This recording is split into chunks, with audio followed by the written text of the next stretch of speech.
Welcome back. The holiday season approaches and we've got a really fun and special video for you guys here today because we're coming to the end of 2024. And so in today's video, us, as well as the PetaPixel editorial staff, want to tell you guys our favorite gear of the year. The things that we've enjoyed using or that have made our lives easier or intrigued us. And so we want to share that information with you, but it can get a little bit confusing. So just a bit of housekeeping here, okay?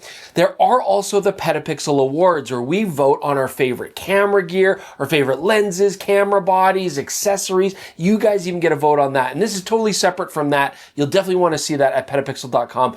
And also don't worry, this is not replacing Jordan and I's end of year tradition, the best and worst of 2024. We really just want to talk about gear that we think you guys might find interesting that might have slipped under the radar. So of course, myself and Jordan have lists that we want to share with you, but we also want to get the opinions of some of our editorial staff at PetaPixel because they do cover a lot of other gear. So without further ado, I'm Chris Nichols, you're watching PetaPixel. Let's get to our first list.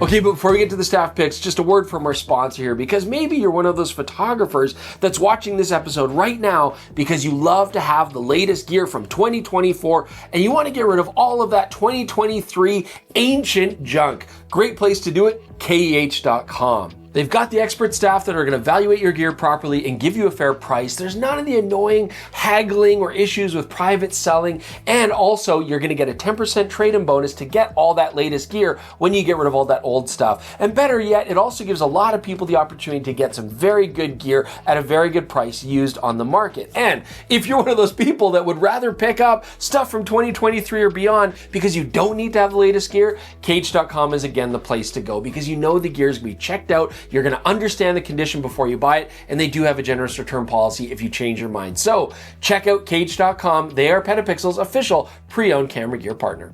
Okay, so to kick things off, we're going to go to PetaPixel's news editor, Jeremy Gray, to give his favorite gear of the year. In a world where camera manufacturers spend a lot of time and money trying to make their latest models faster, easier to use, and more versatile, Hasselblad took a radically different approach with its CFV100C digital back. Now this digital back goes on the 907X camera, which is a retro-inspired vintage-styled body. Instead of being fast and easy to use, the CFV100C is actually slow and pretty difficult to use. But rather than being frustrating, this is actually really charming. The camera encourages you to slow down and take your time with every aspect of the image making process. And if you can afford to do that, and if you can afford the camera, it is expensive, then you're rewarded with one of the most distinct and unusual and fun photographic experiences of 2024. I loved using it. No camera in 2024 was as exciting or as groundbreaking as the Sony A9 III. The new global shutter sensor opens up new creative possibilities for action, sports, and wildlife photographers in particular.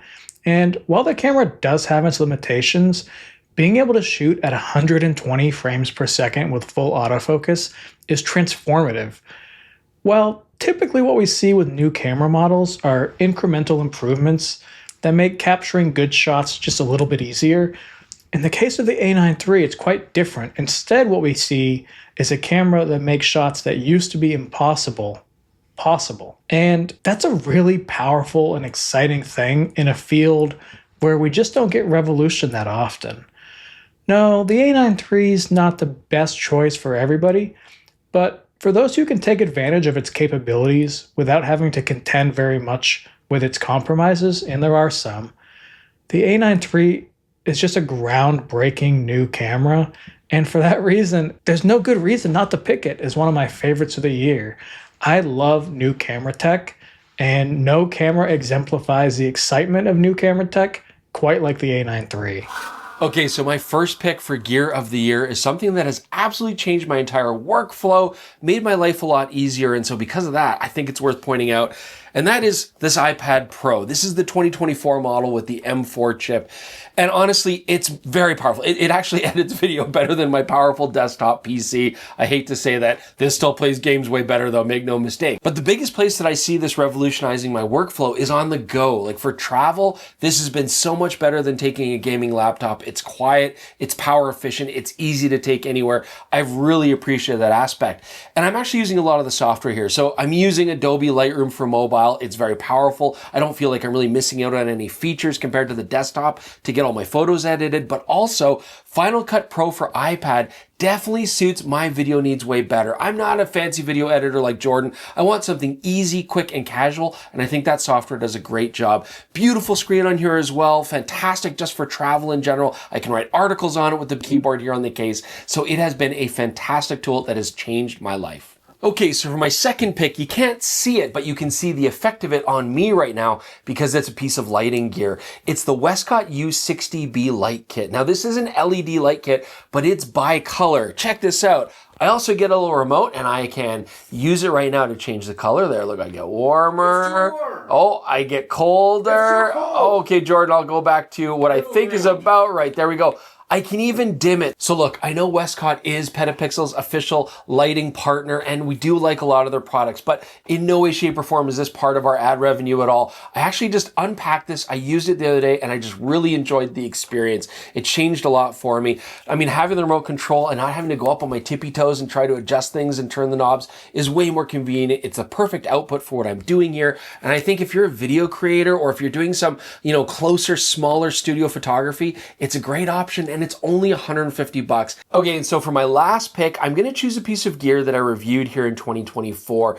This is a piece of gear that just actually kind of blew me away with how enjoyable it was to use, how capable it was, still representing good value for the dollar. It's gonna be a camera, but I'm gonna choose the Canon EOS R5 Mark II. And there's a lot of reasons here. I mean, first off, I love the original EOS R5. I think a lot of people did. It was a very well-designed camera, and everything that's good about that camera has come across into the Mark II, but everything that annoyed us with that camera is now gone. I mean, the R5 Mark II also represents Canon really stepping up their autofocus game as well as their sensor technology, and these are things that we really wanted to see from Canon, and they did it. I mean, this thing autofocuses beautifully. It's able to track particular sports, and even though it doesn't have quite the same capability with the fast sensor as the R1, I feel like the autofocus performance is still capable of pretty much any wildlife, sports, or action that I might come across. And now we have a new fast scanning 45 megapixel full frame sensor. I mean, this makes it very competitive with the Nikon Z8, but I know they bake in some noise reduction. I don't love that, but there's no denying the image quality is still beautiful.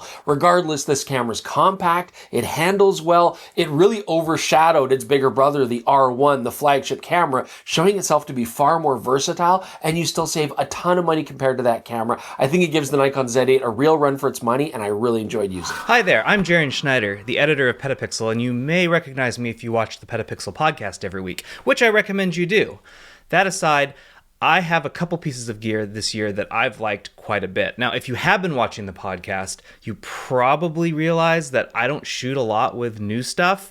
I've been shooting a lot of film lately, mostly in remembrance of my late father after he left me his Nikon F. But that doesn't mean there isn't gear that I have really enjoyed this year. And the number one thing that I think a lot of people like, probably because you can't buy it, is the X100 VI. I don't have one because I couldn't buy one. And that's because Fujifilm sells them faster than they can stock them. It's easy to hate on the X100 VI and call it just popular for popularity's sake. Whether or not that's true, the X100 VI is actually a legitimately great camera. Prior to this year, I really didn't enjoy taking pictures. Yes, I did it, but it wasn't fun for me. And that's because I burned out after shooting professionally for about 7 years. So when a camera can make me happy to shoot again, and that's what the X100 VI did for me, that says something. It's a really fun experience. It encourages me to play with my camera, and I really wish I owned one. The X100 VI would probably be way more popular if there was more of it. It is a pretty great camera that does almost everything right. The pictures that come out of it look gorgeous. I love the sensor. The size of that sensor, the megapixels, means I can crop. It has stabilization, which means I can do long exposures handheld. There's just a lot of it that is creatively fulfilling. The reason that it's not going to win Camera of the Year is because it's perceived a certain way and because you can't buy it. But for me, it's been my favorite piece of equipment released this year. My other favorite piece of gear this year is actually this. This is the Espresso Display 17. No, it's not just a giant tablet. In fact, it's not a tablet at all, even though it does have a touchscreen. This Espresso Display 17 4K is their latest model that is a larger version and a higher resolution version than the previous one, which was only 1080p Full HD. This 4K display is super thin, bus powered via USB-C, and exceptionally durable. It's made of metal on all the sides except the front, which is a touchscreen glass. The reason I like this so much is it slips into the same pocket that my laptop does in my favorite travel bag, and I can now bring a second display with me no matter where I am. I've gotten super spoiled on my 3 display setup here, and going down to just one laptop screen is extremely difficult for me when I'm traveling to get anything done. I usually have something up on one screen with all the data that I need. My middle screen is what I use for writing or editing, and my right side screen is used for calendars. I can pretty much ignore the right screen when I'm traveling, but I really do miss having that second screen where all the stuff that I need to manage is, and then I can use the full real estate of the main screen for all of my editing or writing. That's why this thing is great. The stand that it comes with is magnetic. It sticks to the back. It holds it up in place. There's actually a battery that you can get for it as well if you want to travel with it and edit on the airplane. It powers both this and the computer. I don't necessarily need that. I just need this and the stand, and I find that there's not enough room on an airplane to really make use of the battery anyway. So I really do just prefer using this in hotel rooms or in Airbnbs. Just ask Chris and Jordan. Basically, every time we go on a trip where we have work related to that, I'm pulling this out and I'm building an entire edit bay wherever we are. And it's been a godsend and makes my work so much easier. I highly recommend this, especially since it's designed to go with Apple products, and I'm a Mac guy, so it looks really great next to my MacBook Pro. This is my other favorite product of the year. Hello PetaPixel YouTube viewers, my name is Matt Groku. I'm the Senior News Editor at PetaPixel.com. My pick for my favourite photography gear of 2024 is the Leica SL3. Now, I know Leica only shaved a few millimeters off the SL3 compared with previous versions, but I felt like I could really notice a difference. It handled really well, and it looks beautiful too. The new articulated screen came in very useful for when I was shooting photos from down low, and given how sturdy and weatherproof it is, I think it could actually be a good camera for my old profession of news photography. The file size from the SL3 is massive, and with that you get plenty of detail in your pictures. I was very happy with the photos I took, and I particularly enjoyed Leica's famous color palette. This year I've been shooting almost exclusively in JPEG, so messing around with the white balance settings and getting those color tones was something I got a great deal of satisfaction out of. Oh good, I found a place in Chris's house with some nice light for some reason. Anyways, I'm Jordan. I shoot and edit the YouTube videos, and one of my favorite new pieces of gear that's come out this year, it's so bitty, I don't know if it's even going to show up in the frame. This is the Genki SavePoint SSD enclosure, and this is an incredibly small little housing, but it's got a bunch of really nice features on it. With a fast SSD inside, this is giving you extremely fast file transfer, but there's some really thoughtful touches like a MagSafe connection if you want to use this with your phone to record, say, ProRes files onto it, but also another connection there so you can do power pass-through and keep your phone's power topped up while you're using the USB-C port on it. Only drawback to something that's so small that's moving files very quickly is this sucker can get pretty hot after prolonged use, something that I learned having it in my airplane seat right beside me. It was scorching, but otherwise I think this is a great tool. I'm going to be using it all the time. It's built for gamers, but photographers and videographers are going to love this thing. Now, another thing that brought me great joy is the new Nikon Z6 III. And some people might not know this, but I do occasionally take photographs. And I gotta say, for the price, this is my first choice by far as a hybrid tool. It's an excellent photo taker with the brand new partially stacked sensor. First time we've seen that technology, but as a result of that fast readout, it's also an excellent video camera. I mean, this thing has waveforms, responsive autofocus. The N-Log profile now has the new red LUTs, which give you a beautiful look off of it if you use those. This is just a fully featured video camera, and I used it to shoot the second most projects this year, and I was just delighted using the camera on every single one of them. Okay, so that was the camera I used the second most shooting episodes. Well, first by a landslide was the Panasonic GH7. And I can hear all of you like, oh, micro four thirds. Well, you know what? Show me another interchangeable lens camera with oversampled 4K 120. I'll wait. Or do you want maybe 32-bit float recording going directly into your camera? Tell me another option that's going to give you that wonderful feature. You can't, because if you use the XLR attachment on the GH7, it's giving you that flexibility as well. And the GH7 gives me basically every tool that I need to shoot my YouTube show. And yes, you are going to pay a small price in terms of low light performance or dynamic range compared to some of the full frame options out there, but I'll certainly trade that for the vast flexibility that the GH7 offers and the incredible lens selection available in micro four thirds. I think the most telling thing about the GH7 is that I just reviewed two of the brand new flagship cameras from both Sony and Canon, which are very capable video cameras, but I was absolutely delighted to get back to using the GH7 again. I just think it's a much easier camera to work with, and I really think it's undervalued right now what this camera is capable of. All right, everybody, thank you guys so much for joining us. We always appreciate it. I hope you enjoyed seeing the staff picks for our favorite gear of 2024. We're looking now forward to 2025. We think it's going to be a great year. Do go to PetaPixel.com and check out the PetaPixel Awards shortly. That's where we're going to vote for our favorite gear in all those important categories. And also, don't worry, Jordan and I are going to get rip-roaring fun times here.